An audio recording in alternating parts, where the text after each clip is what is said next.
സുഗമാദേവി സീരിയലിൻ്റെ പുതിയൊരു എപ്പിസോഡിൻ്റെ പ്രമോ വിശേഷങ്ങളിലേക്ക് എല്ലാവർക്കും സ്വാഗതം. അങ്ങനെ നമ്മളുടെ DYSP കുരുവിള ഈ ഋഷിയെ നന്ദന അടിച്ചു കൊല്ലുന്ന ആ ഒരു സീനും അതുപോലെ ഋഷിയെ കൊണ്ടുപോയി കുഴിച്ചിടുന്നതൊക്കെ ആ വീഡിയോ ഈ നന്ദനെയും കെവിനെയും കാണിച്ചു കൊടുത്തതും നന്ദനാണെങ്കിൽ കരച്ചിൽ തുടങ്ങുന്നുണ്ട്. ഞാനാ സാറേ അവനെ കൊന്നേന്ന് പറഞ്ഞു. ഈ സമയത്ത് കെവിന് ആരെയോ ഫോൺ വിളിക്കുന്നുണ്ട്. അത് ആരെയാന്നുള്ളത് നമ്മളെ കാണിക്കുന്നില്ല. അത് ഇനി വരുന്ന എപ്പിസോഡുകളിലാണ് കാണിക്കുന്നത്. എന്തായാലും കെവിൻ അയാളോട് സംസാരിച്ചിട്ട് ഈ DYSP കുരുവിളയ്ക്ക് ഫോൺ കൊണ്ടേ കൊടുക്കുമ്പം കുരുവിള പറയുന്നുണ്ട്, എനിക്ക് ഒരു മന്ത്രിയുടെയും മുഖ്യമന്ത്രിയുടെയും ഒന്നും വാക്ക് കേൾക്കണ്ട, ഞാൻ ആരുടെയും വാക്ക് കേൾക്കണ ആളുമല്ല, ആരെങ്കിലും തെറ്റ് ചെയ്തിട്ടുണ്ടെങ്കിൽ ഞാൻ എൻ്റെ നടപടിയായിട്ട് മുന്നോട്ട് പോകുമെന്ന് പറയുമ്പം സാർ ഇതെന്തായാലും ഒന്ന് കേട്ടു നോക്കുമെന്ന് പറഞ്ഞ് കെവിൻ നിർബന്ധിച്ച് അയാൾക്ക് ഫോൺ കൊടുക്കുന്നുണ്ട്. ഫോൺ കയ്യിൽ വാങ്ങി മറ്റേ ആളുടെ സംസാരം കേട്ടതും ഈ DYSPയുടെ സ്വഭാവമൊക്കെ ആകെ മാറുന്നുണ്ട്. എന്നിട്ട് DYSP നന്ദനോടും കെവിനോടും പറയുന്നുണ്ട്, നിങ്ങൾ പോയിക്കോ, ഋഷിയെ കൊന്നത് നിങ്ങളല്ല, എത്രയും പെട്ടെന്ന് നിങ്ങളിവിടുന്ന് പോകുമെന്ന് പറയുമ്പം എന്താ സാറേ എന്ന് ചോദിക്കുമ്പം ഇല്ല നിങ്ങൾ പോയിക്കോ എന്നും പറഞ്ഞ് അയാൾ ഇവരെ പറഞ്ഞു വിടുന്നുണ്ട്. പുറത്തേക്ക് എത്തിയത് നമ്മളുടെ അരുന്ധതി ആണെങ്കിൽ കേസിൻ്റെ പുരോഗതി അറിയാൻ വേണ്ടിയിട്ട് ഈ ഓഫീസിലേക്ക് വരുന്നുണ്ട്. വഴിക്ക് വെച്ച് നന്ദനെ കണ്ട് സംസാരിക്കുന്നുണ്ടെങ്കിലും നന്ദൻ്റെ വെപ്രാളമൊക്കെ കാണുമ്പോൾ കെവിൻ നന്ദനെ നൈസായിട്ട് ഈ അരുന്ധതിയുടെ മുന്നിൽ നിന്ന് രക്ഷപ്പെടുത്തി കൊണ്ടുപോകുന്നുണ്ട്. പിന്നെ അരുന്ധതി കുരുവിളയോട് വന്നിട്ട് ചോദിക്കുന്നുണ്ട്, എന്തായി സാർ അന്വേഷണമൊക്കെ എന്ന് അന്വേഷിക്കുമ്പം എല്ലാ രീതിയിലും അന്വേഷിക്കണമല്ലോ, ഈ ഋഷിയും അത്ര നല്ല ബാക്ക്ഗ്രൗണ്ട് ഉള്ളവനല്ലല്ലോ, ഇവനക്കും ക്രിമിനൽ കേസുകളിൽ ബന്ധമുണ്ടല്ലോ, ഒരുപാട് ക്രിമിനൽ പശ്ചാത്തലവും ഉണ്ട്, അതുകൊണ്ട് തന്നെ അവൻ്റെ കൂട്ടുകാരെ ചോദ്യം ചെയ്തുകൊണ്ടിരിക്കുകയെന്ന് പറയുമ്പോൾ അരുന്ധതി പറയുന്നുണ്ട്, അവരുടെ കൂട്ടുകാരൊക്കെ നല്ലവരാ സാറേ, അവരെ സംശയിക്കേണ്ട കാര്യമില്ല എന്ന് പറയുമ്പം അത് പിന്നെ മേഡം അങ്ങനെയല്ലേ പറയുള്ളൂ, മേഡത്തിൻ്റെ മകനും അവരും കൂടെ ചേർന്നിട്ടല്ലേ എല്ലാ കൊള്ളരുതായ്മയും ചെയ്തുകൊണ്ടിരുന്നത്, അതുകൊണ്ട് എല്ലാ വഴിക്കും ഞങ്ങൾ അന്വേഷിക്കും എന്ന് പറയുമ്പോൾ അരുന്ധതി ചോദിക്കുന്നുണ്ട്, സാറെന്താ ഇപ്പോൾ വാദിയെ പ്രതിയാക്കുവാണോ, എൻ്റെ മകനെ കണ്ടുപിടിക്കാൻ വേണ്ടി ഞാൻ കേസ് ഫയൽ ചെയ്തിട്ട് സാറിപ്പോൾ എൻ്റെ മോൻ്റെ ക്രിമിനൽ പശ്ചാത്തലമാണ് അന്വേഷിക്കണേന്ന് ചോദിക്കുമ്പം ഒരു കേസ് ഫയൽ ചെയ്ത് കഴിഞ്ഞാൽ ഞങ്ങൾ എല്ലാ വശത്തു നിന്നും അന്വേഷിക്കും, ഇനിയിപ്പോൾ മേഡത്തിൻ്റെ മകൻ ഏതെങ്കിലും നാട്ടിൽ കറങ്ങി നടക്കുന്നുണ്ടാവും, അല്ലെങ്കിൽ ഏതെങ്കിലും ഗേൾ ഫ്രണ്ടിനെയും കൊണ്ട് അവൻ കറങ്ങാൻ പോയതായിരിക്കും. ആ സമയത്ത് അരുന്ധതി പറയുന്നുണ്ട്, ഇല്ല സാർ ഒരിക്കലും അങ്ങനെ സംഭവിക്കില്ല, എൻ്റെ മനസ്സ് പറയുന്നുണ്ട് അവനെന്തോ ആപത്ത് സംഭവിച്ചേക്കാന്ന്, സാർ എത്രയും പെട്ടെന്ന് ഇത് അന്വേഷിച്ച് കണ്ടെത്തണം എന്ന് പറയുമ്പം അതൊക്കെ ഞാൻ തീരുമാനിച്ചോളാം, എന്തായാലും മേഡം ഇപ്പോൾ പോകാൻ നോക്കുന്നു. പിന്നീട് നമ്മളുടെ ഈ കുരുവിളയാണെങ്കിൽ ആകെ അസ്വസ്ഥനാണ്. കാരണം കുരുവിളയോട് വിളിച്ചയാൾ എന്തൊക്കെയാണ് സംസാരിച്ചതെന്നൊന്നും ആർക്കും അറിയില്ല, അതുപോലെ തന്നെ വിളിച്ചത് ആരാണെന്നും അറിയില്ല. പക്ഷേ ആ വിളിച്ചയാളെ കുരുവിളയ്ക്ക് നല്ല പേടിയുണ്ടോ എന്നുള്ളത് മാത്രമേ നമുക്ക് മനസ്സിലാവണുള്ളൂ. പിന്നീട് കെവിൻ നേരെ പോകുന്നത് നമ്മളുടെ ചന്ദ്രോത്തേക്കാണ്.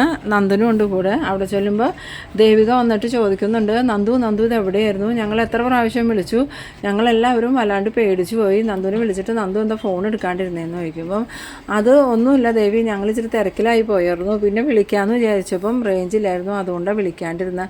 അപ്പോൾ കെവിനും എടുത്തില്ലല്ലോ എന്ന് പറയുമ്പോൾ ഞങ്ങൾ രണ്ടുപേരും നല്ല തിരക്കിലായി പോയതുകൊണ്ടാണ് ദേവിക ഞങ്ങൾ ഫോൺ എടുക്കാണ്ടിരുന്നത്, എന്തായാലും ഞങ്ങൾ ഇങ്ങോട്ട് വന്നല്ലോ, വേറെ പ്രശ്നങ്ങളൊന്നുമില്ല. ആ സമയത്ത് ദേവിക ചോദിക്കുന്നുണ്ട്, നന്ദുവിന് ശരിക്കും കുഴപ്പമൊന്നുമില്ലല്ലോ എന്ന് പറയുമ്പം എനിക്ക് എന്ത് കുഴപ്പം, അല്ല നന്ദുവിൻ്റെ പേടിയും വിഷമമൊക്കെ മാറിയെന്ന് ചോദിക്കണം. ആ സമയത്ത് കെവിൻ പറയുന്നുണ്ട്, നന്ദൻ കുറച്ച് ദിവസം മാനസിക വിഷമം കാണിച്ചത് എന്തുകൊണ്ടാണെന്ന് ദേവികയ്ക്ക് അറിയുമെന്ന് ചോദിക്കുമ്പം ഇല്ല എന്തുകൊണ്ടാണെന്ന് ചോദിക്കുമ്പോൾ അത് വേറൊന്നുമല്ല, ആ ഋഷി പ്രഭയാൻ്റിയോട് മോശമായി പെരുമാറിയിട്ട് ആ ഋഷിയെ ഒന്ന് ചോദ്യം ചെയ്യാൻ പോലും പ്രഭയാൻ്റി സമ്മതിച്ചില്ലല്ലോ, അതിൻ്റെ ടെൻഷനും കൊണ്ടാണ് ഈ നന്ദൻ ഇങ്ങനെ ഇതായിട്ടൊക്കെ പെരുമാറിയത്, ഇപ്പോൾ അതൊക്കെ മാറി നന്ദന് ഇനി ഒരു പ്രശ്നവുമില്ല. ആ സമയത്ത് ദേവിക പറയുന്നുണ്ട്, സത്യമാണോ നന്ദുവിൻ്റെ ബുദ്ധിമുട്ടൊക്കെ മാറിയെന്ന് ചോദിക്കുമ്പോൾ നന്ദൻ പറയുന്നുണ്ട് പിന്നില്ലാതെയെന്ന്. പിന്നീട് ദേവിക പോയതിന് ശേഷം നന്ദനാണ് ഈ കെവിനോട് പറയുന്നുണ്ട്, എന്നാലും നമ്മളെ ആരായിരിക്കോടാ ഈ കൊലക്കേസിൽ നിന്ന് രക്ഷപ്പെടുത്തിയെന്ന്.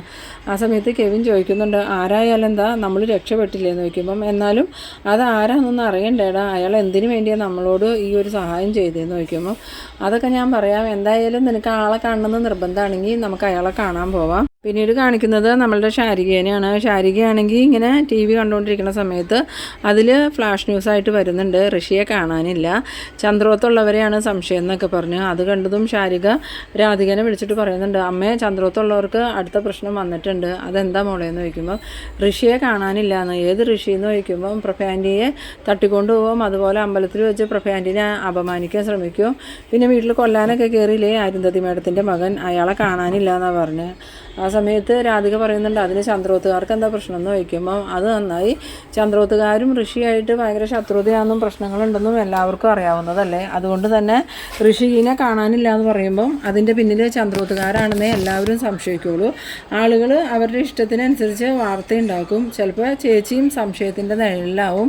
ചേച്ചി MLA ആയതുകൊണ്ട് തന്നെ ചേച്ചിയെ അതെങ്ങനെ ബാധിക്കുമെന്നൊന്നും പറയാൻ പറ്റില്ല. ആ സമയത്ത് രാധിക പറയുന്നുണ്ട് ഇതെന്തൊക്കെയാണ് എൻ്റെ ഭഗവാനെ കാണുന്നത്, ഓരോ പ്രശ്നങ്ങളായിട്ട് ഇങ്ങനെ വന്നുകൊണ്ടിരിക്കുകയല്ലോ. ഇപ്പോൾ തന്നെ നന്ദന് സുഖമില്ലായിരുന്നു, അതൊന്ന് സമാധാനമായപ്പോഴേക്കും അടുത്ത പ്രശ്നമായല്ലോ. ഈ ചന്ദ്രോത്തിന് ഇതെന്താ സംഭവിച്ചതെന്ന് പിന്നീട് കാണിക്കുന്നത് അരുന്ധതിനെയും CPനെയാണ്. അരുന്ധതിയാണ് ഈ CPയോട് പറയുന്നുണ്ട് ത്യാഗരാജനോട് വരാൻ പറഞ്ഞിട്ട് ഇത്രയും നേരമായിട്ടും ത്യാഗരാജൻ വന്നില്ലല്ലോ CP എന്ന് പറയുമ്പം ത്യാഗരാജൻ ഇപ്പോൾ വരാമെന്നാൻ പറഞ്ഞ മേഡം ഇപ്പം തന്നെ എത്തുമായിരിക്കുമെന്ന്. അങ്ങനെ അവർ സംസാരിച്ച് നിൽക്കുന്ന സമയത്ത് നമ്മളുടെ ത്യാഗരാജൻ അങ്ങോട്ട് വരുന്നുണ്ട്.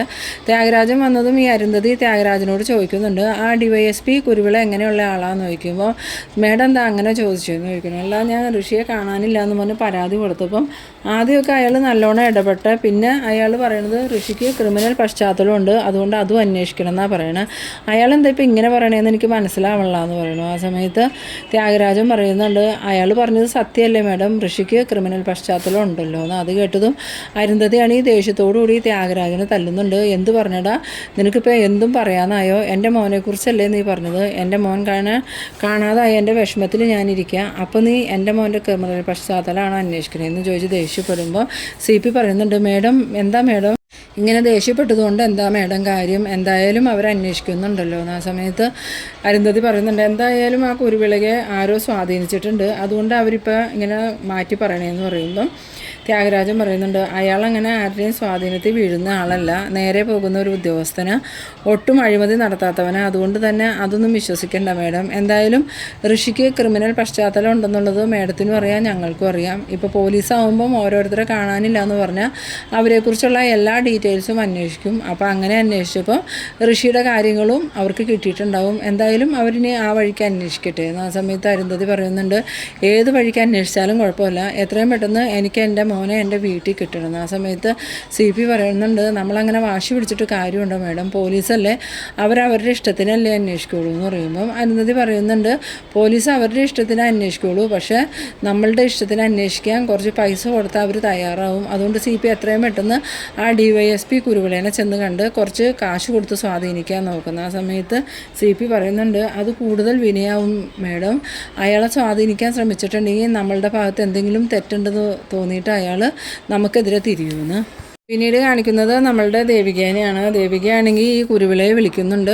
അങ്ങനെ കുരുവിള ഫോൺ എടുത്തതും എന്താ മേഡം എന്ന് ചോദിക്കുമ്പം എന്തായി ഋഷിയുടെ മിസ്സിങ്ങിനെ കുറിച്ചുള്ള അന്വേഷണം എന്ന് പറയുമ്പോൾ അന്വേഷണം പുരോഗമിച്ചുകൊണ്ടിരിക്കുക മേഡം, അതുമാത്രമല്ല ഈ ഋഷി ഒരുപാട് ക്രിമിനൽ കേസുകളിൽ പ്രതിയാണ്, അതുകൊണ്ട് ആ വഴിക്കും അന്വേഷിക്കണം. ഇനിയിപ്പോൾ ഏതെങ്കിലും ശത്രുക്കൾ ഋഷിയെ തീർത്ത് കളഞ്ഞതാണോ എന്നും അറിയില്ല. ആ സമയത്ത് ദേവിക ചോദിക്കുന്നുണ്ട് അങ്ങനെ ഏതെങ്കിലും ശത്രുക്കളെക്കുറിച്ച് സൂചന കിട്ടിയിട്ടുണ്ടോ എന്ന് ചോദിക്കുമ്പോൾ ചെറിയ സൂചന കിട്ടിയിട്ടുണ്ട്, അതുമാത്രമല്ല മേഡത്തിൻ്റെ വീട്ടുകാരും ഈ ഋഷിയുടെ ശത്രുവാലോ. ആ സമയത്ത് ദേവിക പറയുന്നുണ്ട് അതിന് ഞങ്ങളാരും ഋഷിയെ ഒന്നും ചെയ്തിട്ടില്ല സാർ, ഞാൻ ഋഷിയെ എൻ്റെ സ്വന്തം സഹോദരനെ പോലെ കണ്ടുകൊണ്ടിരുന്നത്, അതുമാത്രമല്ല സുഖമില്ലാതെ കിടന്ന ഋഷി ജീവിതത്തിലേക്ക് തിരികെ വന്നതുപോലും ഞാൻ കാരണം, അങ്ങനെയുള്ള ഋഷിയെ ഞാൻ ഉപദ്രവിക്കുമെന്ന്. ആ സമയത്ത് കുരുവിള മനസ്സിൽ വിചാരിക്കുന്നുണ്ട് മേഡം ഉപദ്രവിച്ചില്ലെങ്കിലും മേഡത്തിൻ്റെ ഭർത്താവാണ് ഋഷിയെ കൊന്നു കളഞ്ഞത്, അതിനിപ്പോൾ എന്തായാലും നമുക്ക് മുന്നോട്ട് അന്വേഷിക്കാനും പറ്റില്ല, അങ്ങനെയുള്ള ആളുകളാണ് അവരെ സപ്പോർട്ട് ചെയ്യണതെന്നൊക്കെ ഇങ്ങനെ മനസ്സിൽ വിചാരിക്കുന്നുണ്ട്.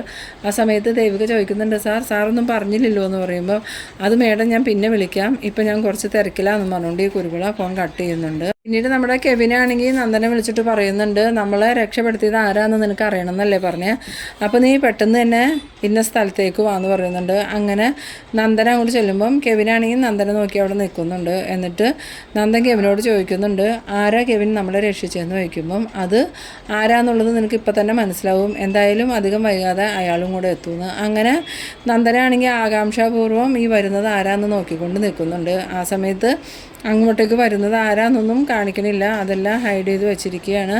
പക്ഷേ ഈ നന്ദനെയും ദേവികേനെയൊക്കെ ട്രാപ്പിലാക്കാനുള്ള ഒരാൾ തന്നെയാണ് വരുന്നത്. മിക്കവാറും ഈ കെവിൻ അയാളുടെ ആളായിരിക്കും. ഇതിനു മുമ്പ് ഒരു കമ്പനിയിൽ നന്ദന് ജോലി കൊടുക്കാമെന്നും പറഞ്ഞ ഒരാൾ വന്നപ്പം സിദ്ധാർത്ഥൻ അയാളോട് വളരെ മോശമായി പെരുമാറി തന്നെ തിരിച്ചു പറഞ്ഞയച്ചു.